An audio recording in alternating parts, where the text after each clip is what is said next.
Hey everyone, my name is Alejandro Gutierrez. I'm co-founder and executive director of Lifting Our Stories. We're a nonprofit organization based out of San Bernardino, California, and our mission is to empower the youth of San Bernardino by exposing them to the transformational power of the outdoors, while also providing key support systems for their success. We are a relatively green organization. We received our 501(c)(3) status in March and have received over $140,000 in funding since then. And let's see. So, how do I strategize, or how do we strategize before applying for the grant? Um, I think first is deciding what to pursue and not to pursue. So, what we did is essentially map out a period of time where we're going to explore a variety of grants that we could be eligible for, and that also meet the needs of our community and fits within our mission and vision of our organization. Some of the things that I pay attention to during the exploration phase of different grants is who the funder is, how much funding is going to be given, estimate how much grantees will be accepted. We write down all the deadlines. We also estimate how much time will go into research, planning, um, and to essentially apply for that grant. And then also a really important aspect of it is to understand the grant proposal guidelines and evaluation criteria. I think that to us is one of the most important pieces as to order to ensure our success of receiving those funds. We need to ensure that we get the highest score possible within that grant.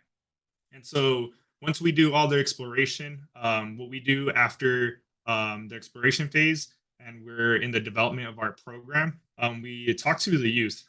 We have empathy interviews with the youth to ensure that the program we're creating meets their needs. And then we also include that empathy interview data, the information within our grant. Um, and then that has shown that's extremely important for us to ensure that we're meeting the needs of our population. And then also for the grantors who will be giving the funds, that for them is important because it shows that the nonprofit did their due diligence, and essentially the program, there's a need and a demand for the program, especially if they're a new organization. They look for things like that. And then so after we explore and analyze the grants, we create an action plan with hard deadlines, with key action items that we need to accomplish for that grant, for the grant writing process, such as if there's certain partnerships we need to create to score higher within the evaluation criteria of the grant. We begin talking to those partners, informing them that we'll be applying to this grant, and also so they're aware of it. We've had situations.